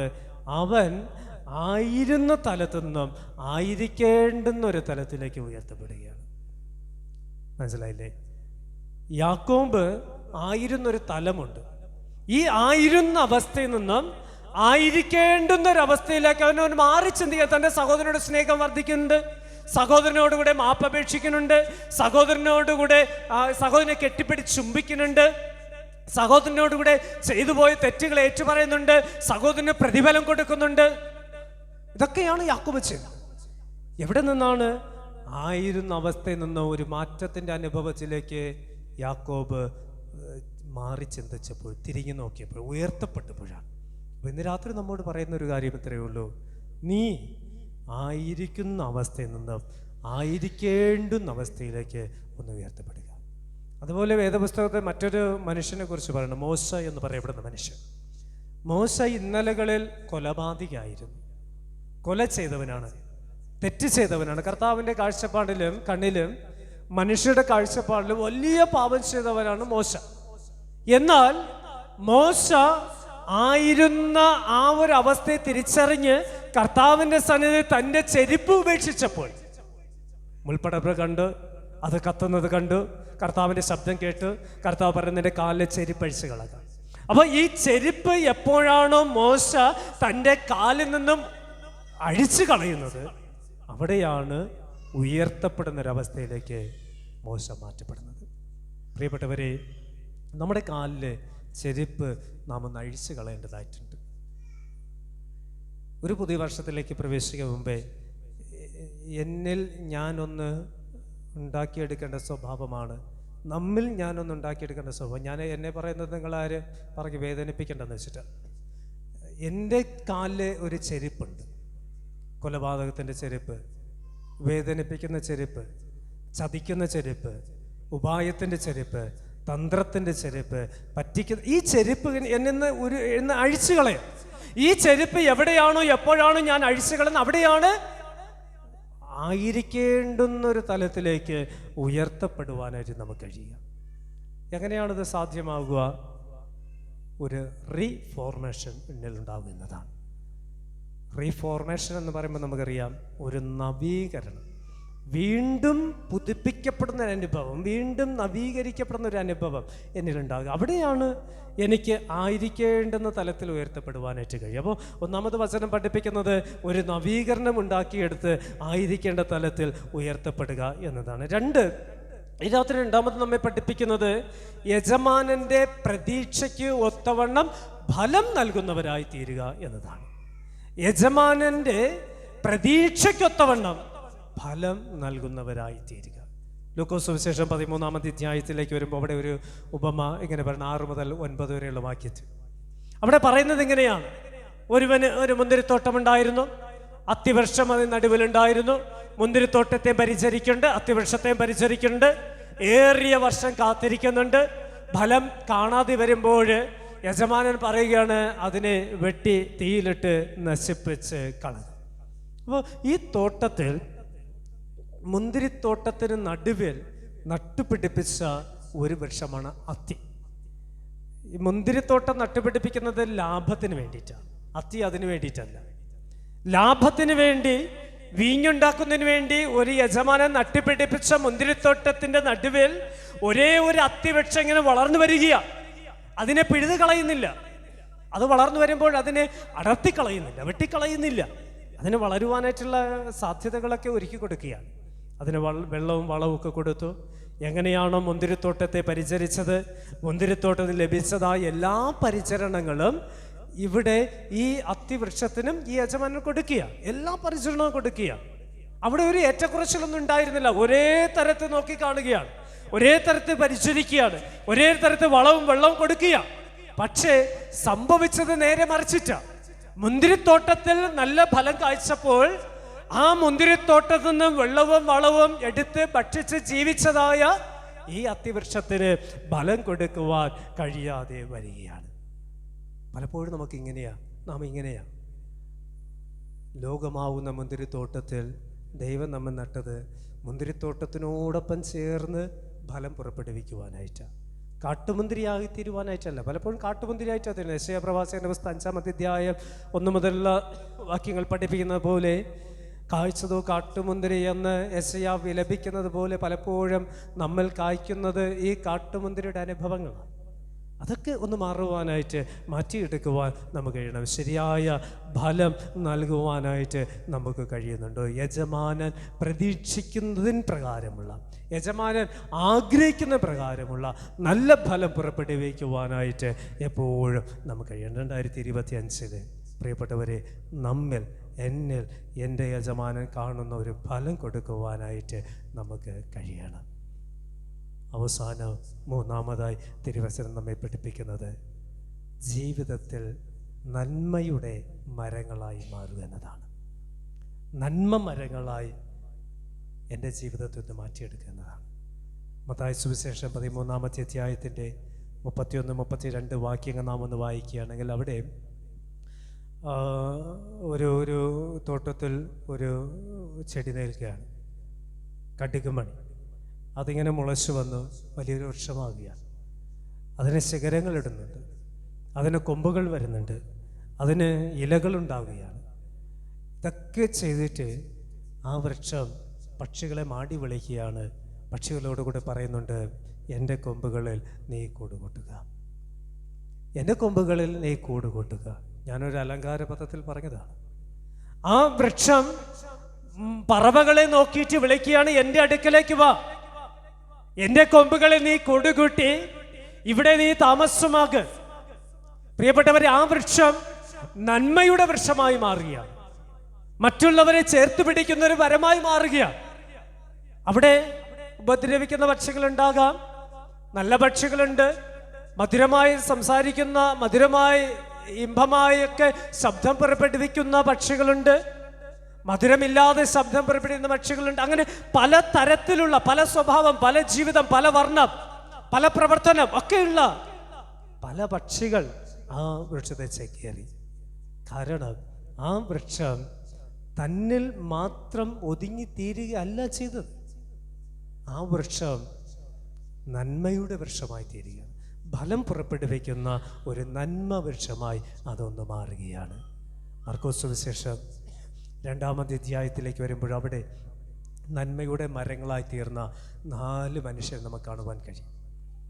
നന്മയുടെ മരങ്ങളായി തീർന്ന 4 മനുഷ്യർ. അവൻ ഒരു പക്ഷപാതക്കാരനെ ചുമന്നെടുത്ത് യേശുവിൻ്റെ അടുക്കൽ കൊണ്ടുവരികയാണ്. അപ്പോൾ യേശുവിൻ്റെ അടുക്കൽ കൊണ്ടുവന്നിട്ട് ആ ഭവനത്തിൻ്റെ കവാടം ആളുകൾ കൊണ്ട് തിങ്ങി നിറങ്ങി നിൽക്കുന്നെന്ന് പറഞ്ഞ് ആ മനുഷ്യൻ അവിടെ വിട്ടേച്ചിട്ട് ആ മനുഷ്യൻ മടങ്ങിപ്പോകുന്നില്ല. ആ മനുഷ്യൻ ചെയ്യുന്നൊരു കാര്യം വളരെ പ്രശംസനീയമാണ്. അവർ ചെയ്യുന്നത് പുരമേൽ കയറി ഓടിളക്കി, ആ ഓടിളക്കി ഇടത്തുകൂടെ ഈ മനുഷ്യനെ വലിച്ചു കയറ്റി കിടക്കയോടുകൂടെ യേശുവിന്റെ മുൻപിൽ ഇറക്കി വയ്ക്കുകയാണ്. അവിടെയാണ് നന്മ മരത്തെ, 4 നന്മ മരത്തെ നമുക്ക് കാണുവാൻ കഴിയുക. അപരൻ്റെ ജീവിതത്തിലേക്ക് ഇറങ്ങിച്ചെന്ന്, അപരൻ്റെ ആവശ്യത്തിലേക്ക് ഇറങ്ങിച്ചെന്ന് അപരൻ ചേർത്ത് പിടിക്കുന്ന നന്മ മരമായി തീർന്ന 4 മനുഷ്യർ. പ്രിയപ്പെട്ടവരെ, നമുക്ക് അത്തരത്തിലൊരു നന്മ മരമാകുവാനായിട്ട് കഴിയുമോ? അത്തരത്തിൽ മറ്റുള്ളവരുടെ ജീവിതത്തിലേക്ക് ഇറങ്ങിച്ചെന്ന് അവരുടെ ജീവിതത്തെ സ്വാധീനിക്കുന്ന ഒരു നന്മ മരമായി തീരുവാൻ നമുക്ക് കഴിയുന്നുണ്ടോ? ബെഥസ്ദാ കുളക്കരയിൽ ഒരു മനുഷ്യൻ കിടക്കുകയാണ്. ഈ മനുഷ്യനെ കുറിച്ച് വേദപുസ്തകം പഠിപ്പിക്കുന്നത് ആരും സഹായിക്കാത്തൊരു മനുഷ്യൻ എന്നാണ്. നന്മയില്ലാത്ത കുറേ മനുഷ്യരവിടെ ഉണ്ടായിരുന്നു. പ്രതീക്ഷയോടുകൂടി രോഗസൗഖ്യത്തിന് കാത്തിരുന്നവനെ ചേർത്ത് പിടിക്കുവാൻ ഒരു മനസ്സുമില്ലാതെ, ഒരു നന്മയുമില്ലാതെ ആയിരുന്ന കുറേ മനുഷ്യരവിടെ ഉണ്ടായിരുന്നു. പലപ്പോഴും ഞാനും നിങ്ങളൊക്കെ ഇങ്ങനെയാണ്. സഹായിക്കുവാനായിട്ട് ഒത്തിരി സാധ്യതകൾ നമ്മുടെ മുൻപിലുണ്ട്. വിശക്കുന്നവന് അപ്പം കൊടുക്കുവാൻ, വസ്ത്രമില്ലാത്തതിന് വസ്ത്രം കൊടുക്കുവാൻ, ദാഹജലമില്ലാത്തതിന് ദാഹജലം കൊടുക്കാൻ ഒക്കെ സാധ്യത നമുക്കുണ്ട്. പക്ഷെ നമുക്കത് കഴിയുന്നില്ല. ഇന്ന് ഒരു ഭവനത്തിൽ പ്രാർത്ഥനയ്ക്ക് പോയപ്പോൾ ഒരു വ്യക്തി കണ്ണുനീരോടുകൂടെ ഇങ്ങനെ കരയുകയാണ്. വളരെ വേദനിപ്പിച്ച് എത്ര ദിവസം ഞാൻ ഈ 4.5 വർഷം കൊണ്ട് കാണാത്ത ഒരു കാഴ്ചയാണ്. കണ്ണുനീരോടുകൂടെ കരയുകയാണ്. ഒരു നേരത്തെ ഭക്ഷണം നൽകുവാൻ പോലും ആരുമില്ല. ശരീരത്തിലെ മുറിവ് ഒന്ന് വെച്ച് കെട്ടുവാൻ പോലും കഴിയാത്ത അവസ്ഥ. അത്രത്തോളം മനുഷ്യനല്ലാതെ മാറുകയാണ്. നന്മ മരങ്ങളായി തീരുവാൻ നമുക്ക് കഴിയുന്നില്ല. നമ്മുടെ സഹോദരങ്ങളെ ഒന്ന് ചേർത്ത് പിടിക്കുവാൻ നമുക്ക് കഴിയുന്നില്ല. നമ്മുടെ മാതാപിതാക്കളെ നമുക്കൊന്ന് ചേർത്ത് പിടിക്കുവാനായിട്ട് കഴിയുന്നില്ല. പ്രിയപ്പെട്ടവരെ, സമൂഹത്തിൽ നന്മ മരങ്ങളായി തീരുവാൻ നമുക്ക് കഴിയണം. 4 പുരുഷന്മാർ ഒരു മനുഷ്യനെ ചുമന്നവൻ. അവൻ ആരെന്ന് പോലും അറിയത്തില്ലായിരിക്കാം. അവൻ്റെ സഹോദരന്മാരുടെ കൂട്ടായ്മയിലുള്ളവൻ അല്ലായിരിക്കാം. അവൻ്റെ രോഗാവസ്ഥ കണ്ട് അവനെ കിടക്കയോട് എടുത്തുകൊണ്ട് വരണമെങ്കിൽ ഈ 4 മനുഷ്യരുടെ മനസ്സിൽ എത്രയേറെ നന്മയുടെ അനുഭവം ഉണ്ടാകണം, എത്രയേറെ നന്മ ചിന്തിക്കുന്നവരും പ്രവർത്തിക്കുന്നവരാകും. നന്മയുള്ളവർക്ക് മാത്രമേ ഇത്തരത്തിൽ പ്രവർത്തിക്കുവാനും ചിന്തിക്കുവാനും ഒക്കെ നമുക്ക് കഴിയത്തുള്ളൂ. അതുകൊണ്ടാണ് മത്തായി സുവിശേഷം 25-ാം അധ്യായം അതിൻ്റെ 35 മുതലുള്ള വാക്യങ്ങളൊന്ന് വായിക്കുമ്പോൾ കർത്താവായ ക്രിസ്തു ന്യായാസനത്ത് നിന്നുകൊണ്ടിട്ട് ഒരു ഭാഗത്തെ മനുഷ്യരോടുകൂടെ ഇങ്ങനെ പറയുന്നു, ഞാൻ വിശന്നു, നിങ്ങളെനിക്ക് ഭക്ഷിപ്പാൻ തന്നു. ഞാൻ ദാഹിച്ചു, നിങ്ങളെനിക്ക് കുടിപ്പാൻ തന്നു. ഞാൻ നഗ്നനായിരുന്നു, നിങ്ങളെനിക്ക് വസ്ത്രം തന്നു. ഞാൻ ബലഹീനനായിരുന്നു, നിങ്ങളെന്നെ ചേർത്ത് പിടിച്ചു. ഞാൻ രോഗിയായിരുന്നു, നിങ്ങളെന്നെ വന്നു കണ്ടു. ഞാൻ കാരാഗൃഹത്തിലായിരുന്നു, നിങ്ങളെന്നെ നോക്കി വന്നു എന്നൊക്കെ കർത്താവ് പറയണം. അപ്പോഴാണ് മനുഷ്യൻ ഇങ്ങനെ പറഞ്ഞത്, കർത്താവേ, ഞങ്ങളിത് എപ്പോഴാണ് നിനക്ക് വേണ്ടി ചെയ്തത്? എപ്പോഴാണ് ഞങ്ങളിത് നിനക്ക് വേണ്ടി ചെയ്തത്? കർത്താവ് ആ മനുഷ്യരോടുകൂടെ ഇങ്ങനെ പറയുകയാണ്, ഈ ചെറിയവരിൽ ഒരുവന് എനിക്ക് നിങ്ങൾ ചെയ്തതൊക്കെ എനിക്ക് ചെയ്തതാണ്. ഈ നിൽക്കുന്ന ഒരു ചെറിയ മനുഷ്യൻ വിശന്നപ്പോൾ നിങ്ങൾ അവന് ഭക്ഷിപ്പാൻ കൊടുത്തിട്ടുണ്ടെങ്കിൽ അതെനിക്ക് ചെയ്തതാണ്. നിന്റെ മുൻപിൽ രോഗിയായി കിടക്കുന്ന മനുഷ്യനെ രോഗാവസ്ഥയിലേക്ക് നീ ഇറങ്ങിച്ചെന്നിട്ടുണ്ടെങ്കിൽ അത് എനിക്ക് ചെയ്തതാണ്.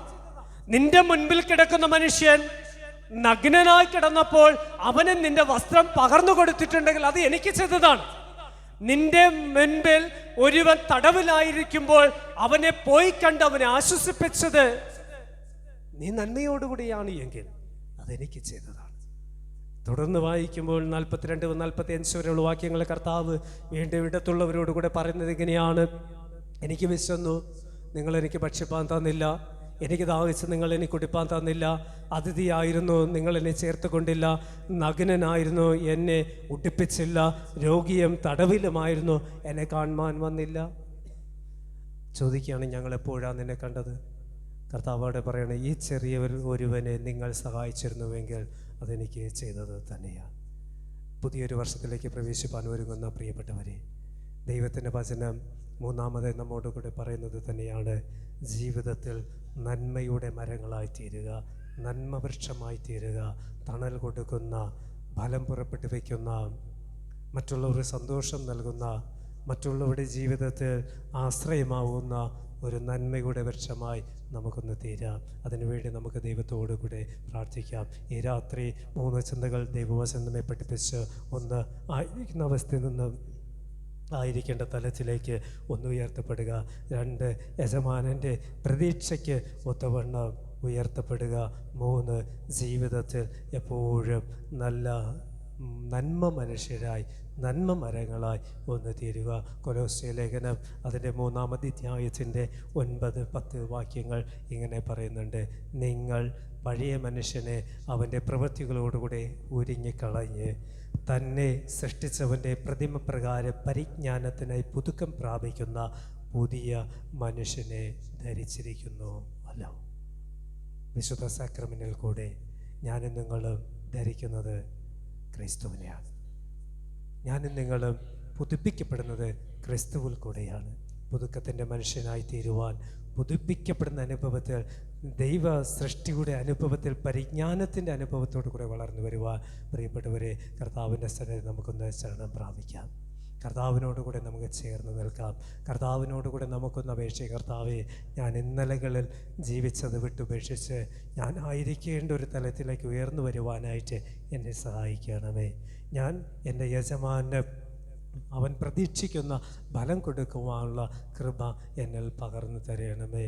ഒരു നന്മയുടെ മരമായി തീരുവാൻ, ചേർത്ത് പിടിക്കുന്ന നന്മയുടെ മരമായി തീരുവാൻ, തണൽ നൽകുന്ന നന്മയുടെ മരമായി തീരുവാൻ കർത്താവെ അവിടുന്ന് എന്നെ സഹായിക്കണമേ എന്ന് നമുക്ക് ഹൃദയപൂർവ്വം ദൈവത്തോട് പ്രാർത്ഥിക്കാം. നമുക്ക് ഒത്തിരിയേറെ വിഷമങ്ങളുണ്ട് പ്രിയപ്പെട്ടവരെ, ഒത്തിരിയേറെ ആകുലതകളുണ്ട് പ്രിയപ്പെട്ടവരെ.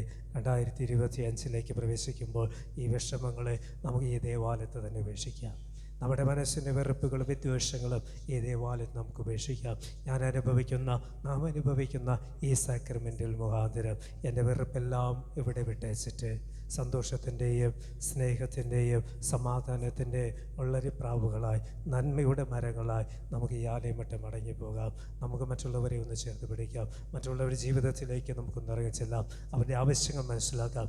എൻ്റെ ആവശ്യം അവൻ്റെ ആവശ്യമാണ്, അവൻ്റെ ആവശ്യം എൻ്റെയും കൂടെ ആവശ്യമാണ് തിരിച്ചറിഞ്ഞുകൊണ്ട് പ്രാർത്ഥനയോടുകൂടെ പുതുപ്പിക്കപ്പെടുന്ന ഒരു മനുഷ്യൻ്റെ അവസ്ഥയിലേക്ക് പ്രവേശിക്കുവാനായി ദൈവത്തോട് നമുക്ക് പ്രാർത്ഥിക്കാം.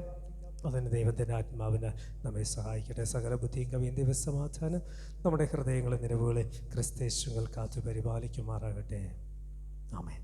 ഈ സമയം ഗായിക സംഘം ഗാനം ആലപിക്കും. സ്തോത്ര കാഴ്ച, അതോടൊപ്പം വർഷാന്തിയ സ്തോത്ര കാഴ്ചകളുടെ കവർ നൽകിയിട്ടുണ്ട്. അതും കൂടെ ദൈവസന്നിധി സമർപ്പിക്കാം.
വാഴ്ത്തപ്പെട്ട നാഥ, നിൻ്റെ സന്നിധി വഴിപാടുകളുമായി ഞങ്ങൾക്ക് കടന്നു വരുവാൻ കൃപയുണ്ടായതിനായി സ്തുതി. ഒരു വർഷം ഞങ്ങളെ നടത്തിയ നന്മകളെ ഓർത്ത് ഞങ്ങൾ നന്ദിയോടുകൂടെ വഴിപാടുകൾ നിൻ്റെ സന്നിധി സമർപ്പിച്ചിരിക്കുന്നു. കർത്താവിൻ്റെ മേശയിലേക്ക് കരങ്ങൾ നീട്ടിയ പ്രിയപ്പെട്ടവരെ അവിടെ നിന്ന് ആശീർവദിക്കണമേ. ദൈവിക നന്മയും സന്തോഷവും സമാധാന സ്വസ്ഥതയും ജീവിതത്തിൽ നിറയപ്പെടുന്ന പുതിയ വർഷം ലഭ്യമാക്കണമേ. ഒത്തിരിയേറെ പ്രതീക്ഷകളുമായി കർത്താവെ ഞങ്ങൾ പുതിയ വർഷത്തിൽ പ്രവേശിക്കട്ടെ. ഞങ്ങൾ ആഗ്രഹിക്കുന്നത്, ഞങ്ങൾ പ്രതീക്ഷിക്കുന്നത്, ഞങ്ങൾ നിന്നെ പ്രത്യാശ വയ്ക്കുന്നതൊക്കെ അവിടെ നിന്ന് ഞങ്ങൾക്ക് തരണമെന്ന് പ്രാർത്ഥിക്കുന്നു. അവിടെ നിന്ന് ഞങ്ങളുടെ ജീവിതത്തെ ചേർത്ത് പിടിക്കുന്ന അനുഗ്രഹമായി കൂടെ ഇരിക്കണമേ. ഞങ്ങളുടെ കാലിടറാതെ സംരക്ഷിക്കണം. ഞങ്ങളുടെ പാപങ്ങളെ ഏറ്റുപറഞ്ഞ് അവിടെ മേശയിലേക്ക് ഞങ്ങൾ വിശുദ്ധ സാക്രമെൻ്റ് സ്വീകരിപ്പാൻ കടന്നു വരട്ടെ. ഞങ്ങളെയും അവിടെ നിന്ന് സ്വീകരിക്കണം. ലഭ്യമാവുന്ന സാക്രമെന്റിനാൽ വിശുദ്ധിയുടെ അനുഭവം പാപമോചനത്താൽ ഞങ്ങൾക്ക് തരണമെന്ന് പ്രാർത്ഥിക്കുന്നു. ശേഷമുള്ള എല്ലാ നിമിഷങ്ങളിലും കൂടെ ഇരിക്കണം. ക്രിസ്തുവിനാൽ ഞങ്ങളുടെ പ്രാർത്ഥന കേൾക്കണം. സ്വർഗീയ പിതാവേ, ആമേൻ. ദൈവസന്നിധി മുട്ടുകൾ മടക്കി തന്നെ നമ്മുടെ പാപങ്ങളെ ഏറ്റുപറഞ്ഞ് ദൈവത്തോട് നമുക്ക് പ്രാർത്ഥിക്കാം. നമ്മുടെ പാപം ഏറ്റുപറച്ചിൽ ആരാധനക്രമത്തിൻ്റെ രണ്ടാമത്തെ ഭാഗം 45 പുറത്തുള്ള പാപം ഏറ്റുപറച്ചിൽ പ്രാർത്ഥനയോടുകൂടെ നമുക്ക് പിൻപറ്റാം. ഒരു നിമിഷം മൗനമായി കർത്താവിൻ്റെ സന്നിധി നമ്മുടെ പാപത്തിൻ്റെ അവസ്ഥകളെ നമുക്ക് എത്തിച്ചൊല്ലാം. 2024 വർഷത്തിൽ നമ്മിൽ വന്ന് ഭവിച്ച ഒത്തിരിയേറെ പാപങ്ങളുണ്ട്. ഒത്തിരിയേറെ പാപത്തിൻ്റെ സ്വഭാവങ്ങളുണ്ട്. എല്ലാം സർവശക്തനായ ദൈവത്തിന് മകനൊക്കെ ഏറ്റിച്ചൊല്ലാം. നിൻ്റെ പാപങ്ങൾ എത്ര തന്നെ കഠിൻ ചുമപ്പായിരുന്നാലും ഹിമം പോലെ വെളുപ്പിക്കുവാനായിട്ട് ദൈവത്തിന് കഴിയുമെന്ന് കർത്താവ് നമ്മോട് അരുളി ചെയ്യുന്നുണ്ട്.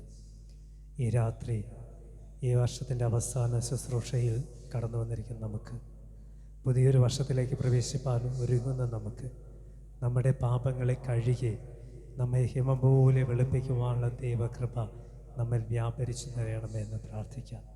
നമുക്ക് ദൈവത്തോട് പ്രാർത്ഥിക്കാം. കർത്താവേ, അവിടെ നിന്ന് കഴുകി എൻ്റെ അകൃത്യം പോക്കണമേ. എൻ്റെ പാപത്തെ നീക്കി അവിടെ നിന്ന് എന്നെ വെടിപ്പാക്കണമേ. ഞാൻ നിർമ്മലനാകേണ്ടതിന് ഇസ്സോപ്പ് കൊണ്ട്, വചനം കൊണ്ട്, സാക്രമെൻ്റ് കൊണ്ട് എന്നെ അവിടെ നിന്ന് കഴുകി എന്നെ നിർമ്മലനാക്കണമേ.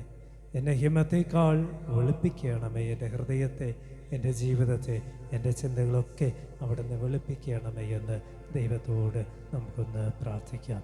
കർത്താവേ, അനേക പാപങ്ങളുടെ താഴ്വാരങ്ങളിൽ കൂടെ കടന്നുപോയി. അനേക പാപത്തിൻ്റെ സ്വഭാവം എന്നിലുണ്ടായിട്ടുണ്ട്. എൻ്റെ പാപങ്ങളെ കണക്കിടാതെ, എൻ്റെ അകൃത്യങ്ങളെ കണക്കിടാതെ നിർമ്മലമായൊരു ഹൃദയത്തിൻ്റെ അനുഭവത്തെ ഇന്ന് രാത്രി എനിക്ക് തരണമേ. ഈ അർദ്ധരാത്രിയിൽ ഞാൻ നിൻ്റെ സന്നിധിയിൽ യാചിക്കുന്നു. കർത്താവേ, എനിക്ക് അവിടെ നിന്ന് നിർമ്മലമായൊരു ഹൃദയം തരണമേ. എന്നെ അവിടെ നിന്ന് കഴുകണമേ. ഞാൻ അനുഭവിക്കുന്ന അവിടുത്തെ ശരീരം കൊണ്ട്, അവിടുത്തെ രക്തം കൊണ്ട് എന്നെ കഴുകി എന്നെ വെളുപ്പിക്കണമേ. എൻ്റെ ഹൃദയത്തിൻ്റെ അന്ധതകളെ മാറ്റി, എൻ്റെ ജീവിതത്തിലെ അന്ധകാരം മാറ്റി, എൻ്റെ പ്രവർത്തനത്തിലെ അന്ധകാരം മാറ്റി, എൻ്റെ വാക്കിലെ അന്ധകാരം മാറ്റി, എന്നെ മുഴുവനായി അവിടുന്ന് വചനം കൊണ്ട് എന്നെ രാത്രി കഴുകണമേ. നമുക്ക് പ്രാർത്ഥിക്കാം. ഞാൻ നാളെ അടുത്ത നിമിഷങ്ങൾ പുതിയ വർഷത്തിലേക്ക് പ്രവേശിപ്പിക്കുവാണ്. കർത്താവേ, എനിക്ക് ലഭ്യമാകുന്ന വർഷത്തിലേക്ക് ഞാൻ പ്രവേശിക്കുമ്പോൾ ശുദ്ധഹൃദയത്തോടുകൂടെ, ശുദ്ധ മനസ്സോടുകൂടെ നിൻ്റെ അടുക്കൽ നിന്നുകൊണ്ട് അനുഗ്രഹം പ്രാപിച്ച് പ്രവേശിക്കുവാനായിട്ടുള്ള കൃപ എനിക്ക് പകരണമേ എന്ന് പ്രിയപ്പെട്ടവരെ നമുക്ക് ദൈവത്തോട് തന്നെ പ്രാർത്ഥിക്കാം. ദൈവം നമ്മെ കഴുകുവാൻ മനസ്സിലുള്ളവനാണ്. നമ്മുടെ പാപങ്ങളെ നാം ഏറ്റു പറയുമ്പോൾ, നമ്മുടെ അകൃത്യങ്ങൾ ഏറ്റു പറയുമ്പോൾ ദൈവം നമ്മെ കഴുകി. ദൈവം നമ്മെ ഉപേക്ഷിക്കുന്നവരല്ല. മോശെ കഴുകി ആയിരിക്കേണ്ട തലത്തിലേക്ക് മോശെ ദൈവം ഉയർത്തിയിട്ടുണ്ട് എങ്കിൽ, ഒരു കൊലപാതകയായിരുന്ന മോശയുടെ പാപത്തെ ക്ഷമിച്ച് ഒരു പ്രവാചകനായി, ഒരു പുരോഹിതനായി, ശുശ്രൂഷക്കാരനായി, ഒരു ഇടയനായി മോശെ ദൈവം നിയമിച്ചിട്ടുണ്ട് എങ്കിൽ, നമ്മെയും കർത്താവ് ഒരു ഇടയനാക്കി തീർക്കും. നമ്മെയും കർത്താവ് ശുദ്ധീകരിക്കും. നമ്മുടെ പാപങ്ങളെ കർത്താവ് കഴുകി മാറ്റി. ഉറച്ച് വിശ്വസിച്ചുകൊണ്ട്, കർത്താവിനെ കഴുകുമെന്ന് വിശ്വസിച്ചുകൊണ്ട്, പ്രിയപ്പെട്ടവരെ, ഈ രാത്രി ദൈവസന്നിധിയിൽ നമ്മുടെ പാപങ്ങളെ നമുക്ക് നേറ്റിച്ചൊല്ലാം. നമ്മുടെ എല്ലാ പാപങ്ങളും വാക്കുകൾ കൊണ്ട് ചെയ്തു പോയ പാപങ്ങൾ, പ്രവൃത്തികൾ കൊണ്ട് ചെയ്തു പോയ പാപങ്ങൾ, ഹൃദയം കൊണ്ട് ചെയ്തു പോയ പാപങ്ങൾ, സ്വഭാവം കൊണ്ട് ചെയ്തു പോയ പാപങ്ങൾ, ജീവിത രീതി കൊണ്ട് ചെയ്തു പോയ പാപങ്ങൾ എല്ലാം എന്നെ അറിയുന്ന ദൈവത്തോട് ഏറ്റുപറയുകയും പാപമോചനത്തിനായി നമുക്കൊന്ന് പ്രാർത്ഥിക്കാം.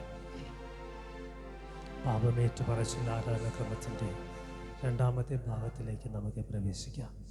ഹൃദയത്തെ ശോധന ചെയ്യുന്ന ദൈവത്തിൻ്റെ മുൻപാകെ ഞാൻ നിങ്ങളോട് ചോദിക്കുന്നു, നിങ്ങൾ ദൈവത്തിന് വിരോധമായി പാപം ചെയ്ത് അവൻ്റെ കോപത്തിന് ശിക്ഷയ്ക്കും യോഗ്യരായി തീർന്നിരിക്കുന്നു എന്ന് ഹൃദയപൂർവ്വമായി ഏറ്റുപറയുന്നുവോ?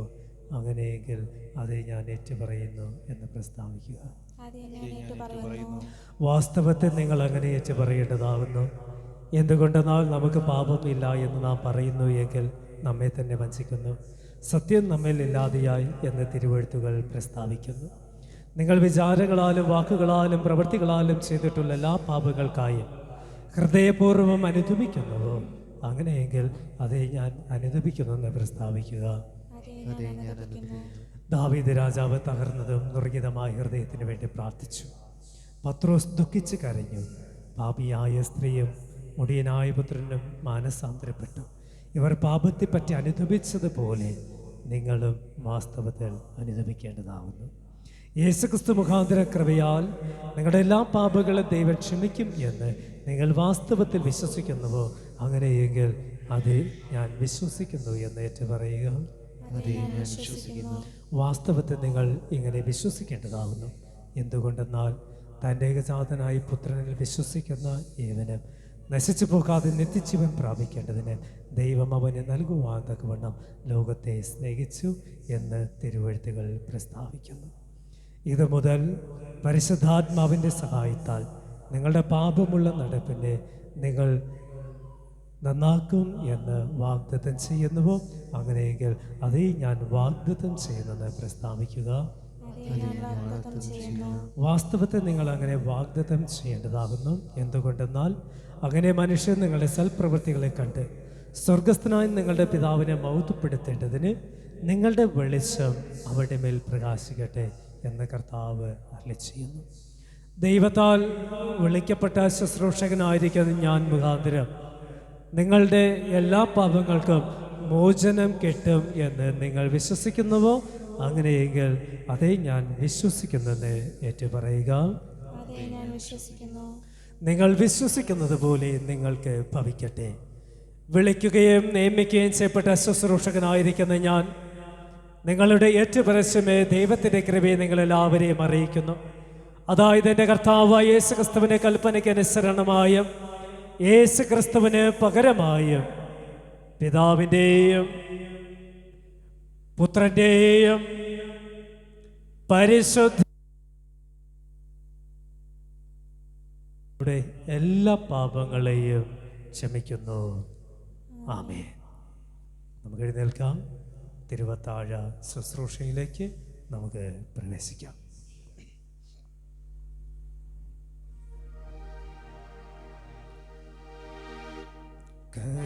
കർത്താവ് നിങ്ങളോടുകൂടെ ഇരിക്കുമാറാകട്ടെ.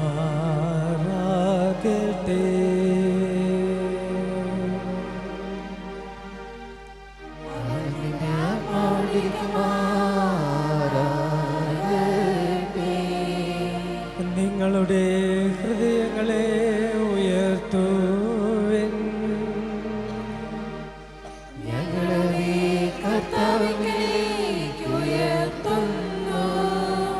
നമ്മുടെ ദൈവമായ കർത്താവിന് നാം സ്തോത്രം ചെയ്യുക.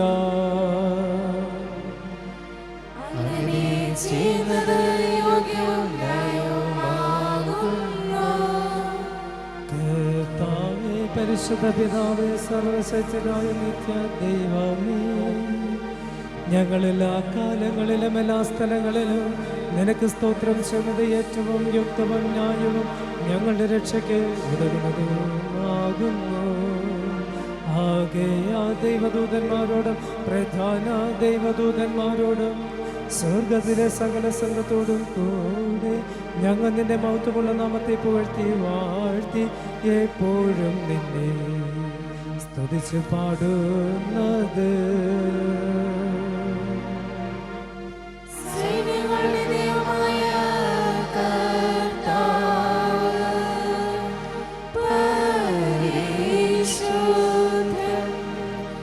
പരിശുദ്ധൻ,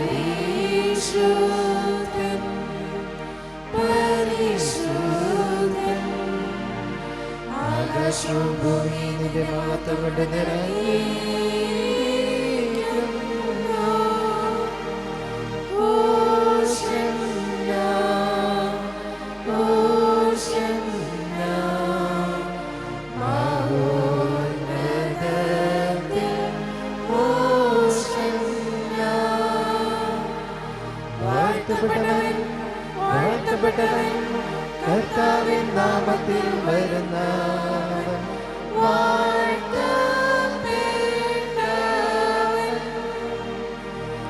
ഹോശന്നാ, ഹോശന്നാ, മഹോന്നതത്തിൽ ഹോശന്നാ. സ്വർഗസ്ഥനായ ഞങ്ങളുടെ പിതാവേ, നിന്റെ നാമം വിശുദ്ധീകരിക്കപ്പെടേണമേ. നിന്റെ രാജ്യം വരേണമേ. നിന്റെ ഇഷ്ടം സ്വർഗത്തിലെ പോലെ ഭൂമിയിലും ആകണമേ. ഞങ്ങളുടെ ദിവസമുള്ള ആഹാരം ഞങ്ങൾക്കിന്ന് തരണമേ. ഞങ്ങളുടെ കടക്കാരോട് ഞങ്ങൾ ക്ഷമിക്കുന്നത് പോലെ ഞങ്ങളുടെ പാപക്കടങ്ങളെ ഞങ്ങളോട് ക്ഷമിക്കണമേ. ഞങ്ങളെ പരീക്ഷയിൽ കടത്താതെ ദോഷത്തിൽ നിന്ന് ഞങ്ങളെ വിടുവിക്കണമേ.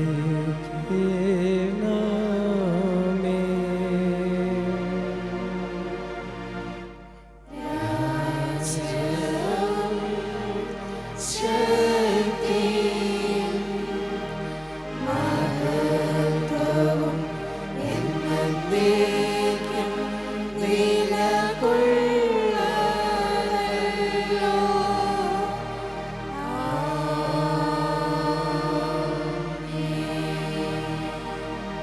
നമ്മുടെ കർത്താവായ യേശുക്രിസ്തുവിനെ കാണിച്ചു കൊടുത്ത രാത്രിയിൽ അവൻ അപ്പമെടുത്ത് സ്തോത്രം ചൊല്ലി നുറുക്കി തൻ്റെ ശിഷ്യന്മാർക്ക് കൊടുത്തു പറഞ്ഞത്, വാങ്ങി ഭക്ഷിപ്പിൻ, ഇത് നിങ്ങൾക്ക് വേണ്ടി നൽകുന്ന എൻ്റെ ശരീരം.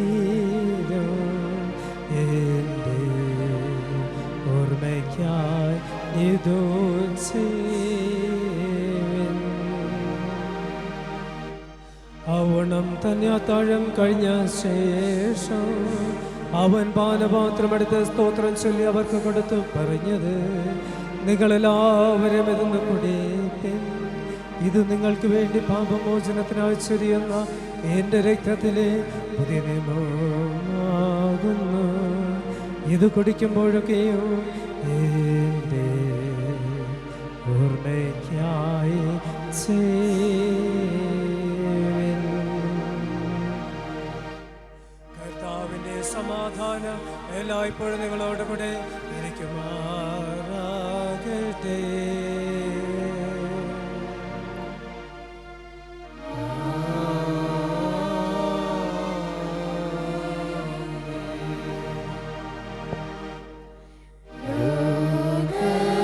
ലോകത്തിൻ്റെ പാപം ഏറ്റ ദൈവ കുഞ്ഞാടേ, കൃപ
കർത്താവിൻ്റെ മേശയിലേക്ക് പ്രാർത്ഥനയോടുകൂടി കടന്നു വരാം.